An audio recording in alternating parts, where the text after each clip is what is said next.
Yes guys, it's Willem here from Africa at TCG. Today I'm just going to bring you the version of Dracotail that I'm playing at the moment online. I think Dracotail is a very well positioned deck. The reason why I'm playing the pure one is just to give you guys a, something to start off with, if I can put it that way. I think obviously the K9 version is going to be the best, but as you can see here, we're playing the pure build mostly. So I'm not going to waste any of your time, so we're just going to start off by going and saying I'm playing 3 Lukias. Obviously this is the base starter for the deck. Just on normal or special summon adds a Dracotail monster from the deck to your hand, and it is a level 4 spellcaster, so that means obviously it has very good synergy with the Blue Eyes Link 1 and also like with the various recycling effects.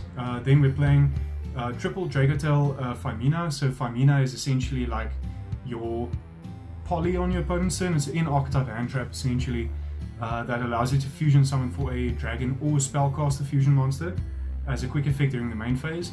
And yeah, I mean, if this card was a light or a dark, it would have been so stupid. And on top of that, if it could use itself as the material, then it would be even more busted. But thank goodness it isn't that broken.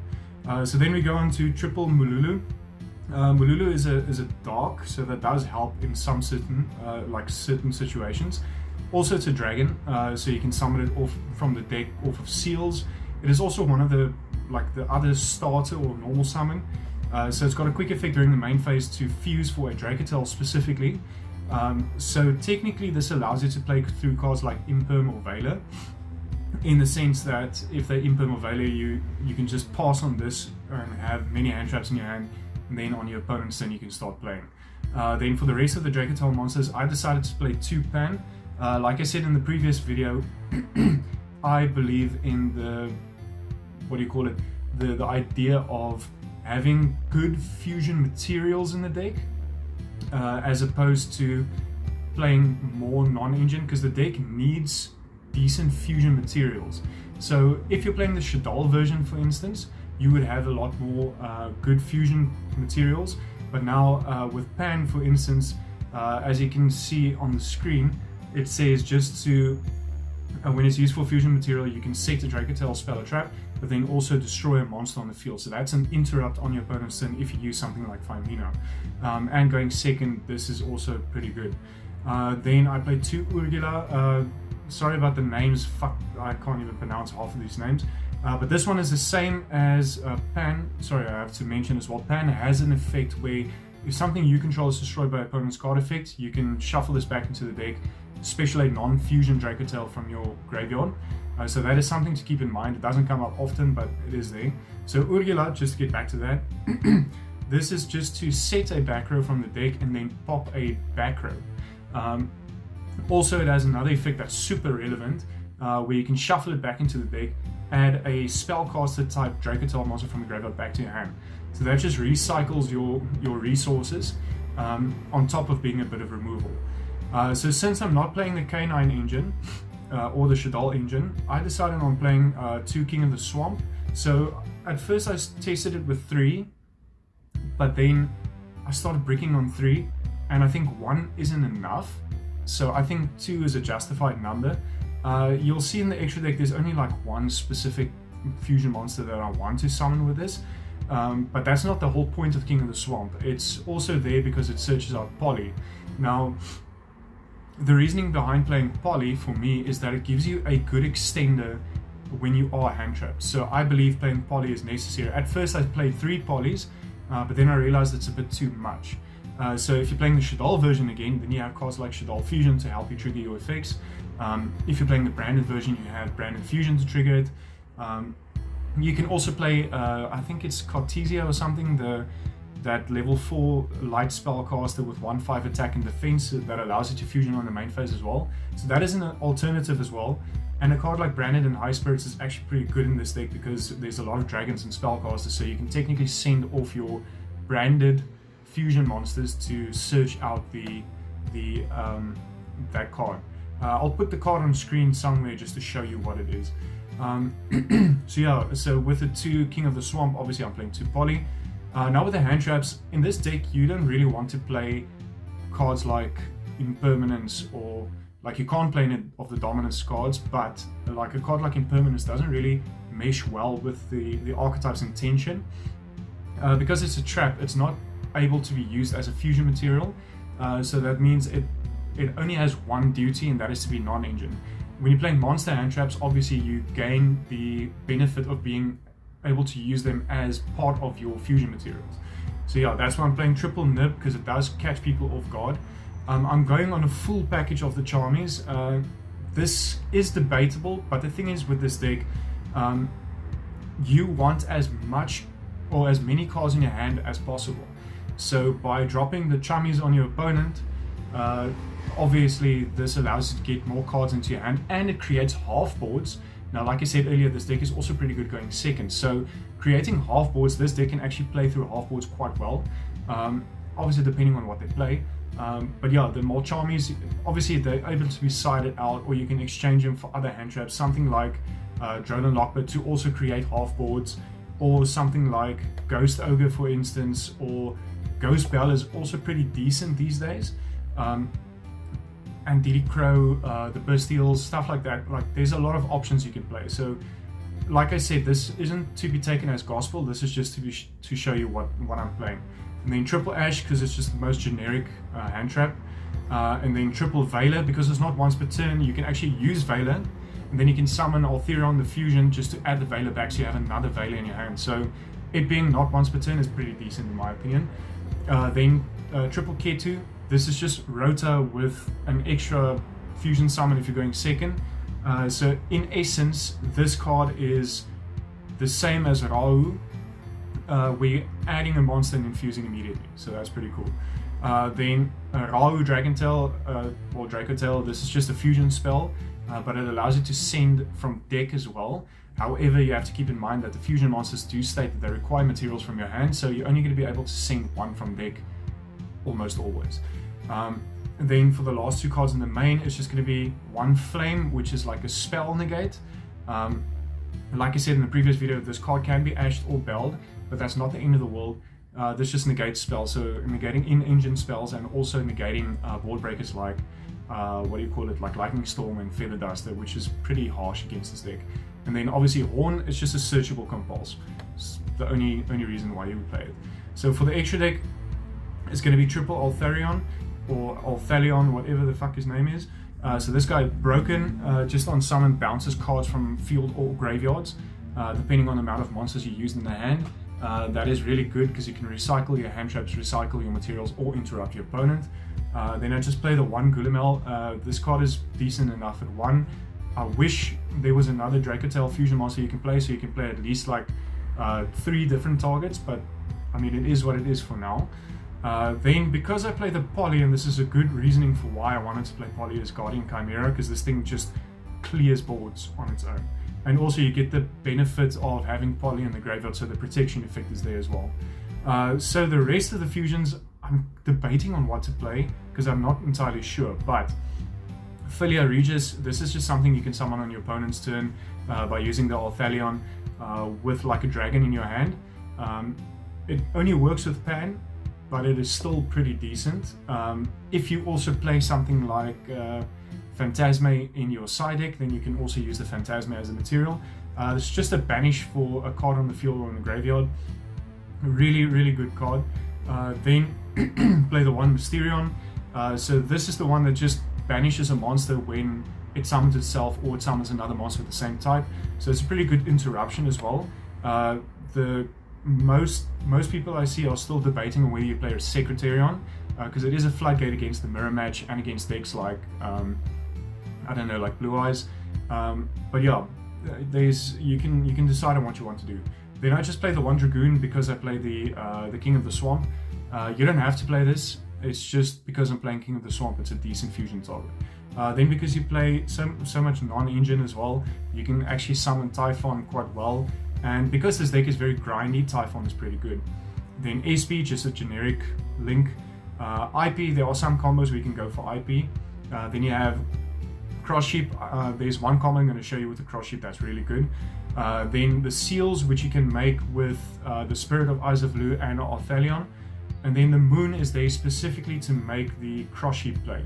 So you don't have to play that. I'm just going to show you the combos. So if we go into the replays now quickly, let's start off with just Lukias plus any random monster. So you're going to see here, it is just Lukias plus any random. So if you're going first, you're going to go Lukias. It's going to search out the Faimena. You're going to use the effect to fuse with the Lukias and the random monster in your hand. You make the Arthelion. That's going to add back the you're going to trigger your Lukias to first set your Rahu Dracotail, and then your Arthelion is going to target your Faimena to add it back to your hand. So then, because you haven't used the fusion summon effect of the Faimena yet, you can actually use this as a material with another one from deck. So you're going to get both triggers. So here you're just going to send the Urgila, and you're going to make your Gulamel. So from here, you're just going to set both traps, and you get your Flame in your horn. And then you're just going to use Urgila effect to shuffle itself back with the Faimena in your hand. So if you had more monsters in your hand, Faimena can act as a hand trap on your opponent's turn. But now you also have a spell and trap negate, just a spell negate, and then a compulse. And Gulamel, whenever you activate a Dracotail effect, you can chain its effect if your opponent doesn't chain to it to pop a card. So technically, you have a pop one, a bounce one, a negate a spell, and technically if you had another monster in your hand, you can go for Faimena as well to bounce cards. So that is 1, 2, 3, possibly 4 disruptions from a 1.5 card combo essentially. Cool, so now we're just going to go into Lukias plus a Dracotail. This obviously does make a difference. So this can be any Dracotail, I think apart from like Faimena or Lukias. So if you draw any of the other Dracotails, it works. So you're just going to go Lukias, you're going to search your Faimena as you usually do your Arthelion plays, and you're going to add back the Lukias to your hand. Now you're going to get 2 sets. So here you can set Ketu and your Rahu. Then Arthelion is just going to add back the, the Faimena. Then you're going to do the same thing where you send the Urgila from the deck to fuse for your Gulamel. Now you're going to get both triggers, they're going to set both traps. And then you're going to go Urgila effect in the grave, shuffle it back to add back the Faimena. And here you can go Ketu to search any Dracotail monster. Now I like to search out the Mululu. Reason being, this is just a monster, like a non-target negates a monster on the field. So you can search Pan or you can search Urgila, it doesn't matter. But that just ensures that you get another disruption on your opponent's turn. So that is pretty good in my opinion. Then let me show you the combo that most people know. It is Lukias plus Faimena plus any monster in the deck. Now, as you've seen, we play a shit ton of monsters, so this is going to be quite an easy combo to get to. So you're going to go Lukias. That's going to search any Dracotail monster. Now, I like to search Urgila for this because it just makes a bit more sense. Then from here, you make the Spirit with Eyes of Blue with the Lukias. And now you go Faimena effect, fusing the 2 monsters in your hand, so the Urgila and the random. And you make Arthelion because that's the only one you can make because you are locked into dragons at the moment. So you're going to trigger both the effects. And Arthelion can add back 2 from grave to hand now. So you're going to add back the the Lukias and something else. I just want to see what it was. So yeah, you're going to add back the Faimena and the Lukias, and then obviously going to set the Rahu. So with those 2 dragons on field, you make the seals. From here, you're just going to go activate Rahu. And you're going to fuse with 1 from deck and your Faimena. So this can be Pan, it can be whatever you'd like. And then obviously you're going to get both triggers to get both traps. And essentially, you're just going to go Urgila, add back the Faimena, and that is your end board. So essentially what you have here is a seals, which is a bounce. And then this can summon out the Mululu on the field. You have the Gulamel, which is, so Mululu obviously triggers to summon any Dracotail fusion. So that's Arthelion on your opponent's turn, so that's essentially 2 disruptions. You've got Gulamel, which is also a pop. You've got the bounce, you've got the spell negate, and you've definitely got a Faimena, which can summon any spellcaster or dragon type fusion monster. So that's Mysterion, Secretarion Dragon, or it can be the Filia Regis. It depends on what you want to do. So that's a pretty good combo. And then the last one, I just wanted to show you the cross sheep line. So this is going to be very similar to the previous one, except you're not going to go for seals. So what you're going to do is you're going to go for Lukias. That's going to search out your Urgula like you did last time. You're going to make the Artemis, the Magistus Moon Maiden with your Lukias. The reason being is you want to add back the Lukias to your hand for follow-up. Right, so now you're going to do the normal plays. You're going to make Arthalion. You're going to do the plays that you just did. You're going to set the Rahu, and you're going to add back the Lukias and the Faimena. You're going to set the Rahu. Then you're going to link your Moon and your Arthalion into your cross sheep. Now, when you fuse with the Rahu, because you're not locked into fusions yet, so you're going to activate this, and you're going to fuse with any Dracotail from deck in your Faimena. You're going to make Gulamel. You are going to send the Mululu specifically, right? So then this is going to trigger both effects to set both traps, and then your cross sheep will summon back your Mululu, right? So now you're just going to go Urgula and add back to your hand. So how does this differ from the previous combo? So obviously now you already have access to your Mululu, which means you get your Arthalion for free. But also, if you use the Mululu effect and you summon it into the zone that cross sheep points to, and you're using the Lukias from hand, you can actually special summon back the Lukias in your opponent's turn to add the Pan or the Urgula to have another disruption. Right, so this just layers your end board a bit more. So in your opponent's turn, you're just going to make Arthalion with the Mululu and the Lukias. Keep in mind, this is going to be a bounce one and a negate from the Mululu. And then you can actually go Arthalion effect to bounce another card as well. So then I'm just adding back the Mulch Army here for illustrative purposes, and now cross sheep is going to trigger to summon back your Lukias, and it's going to set a spell. Well, both are going to set spells for follow-up. So now you're going to get your cross sheep to summon back your Lukias. That's going to trigger on your opponent's turn to add the Pan from your deck to your hand, and then you're just going to fuse into Filia Regis or Secretarion or Mysterion, whichever you choose to do. So essentially what you're going to get there is you're going to get Pan, which is another pop. So in totality, you get the pop from the Gulamel, you get the Flame, which negates the spell, you get the bounce here, you get the Arthalion bounce, you've got the Mululu negate, and obviously you get a shit ton of follow-up, but you also get the Filia Regis or the Mysterion or the Secretarion, and you also get a pop from Pan, which is just 7 disruptions. Which is just insane in my opinion, because you still have full follow-up, and this is just from 3 cards. So yeah guys, that is going to do it for this video. Thank you very much for watching. I appreciate it so much, and if you would like, just comment, share, subscribe, all those beautiful things, and yeah, that's gonna do it.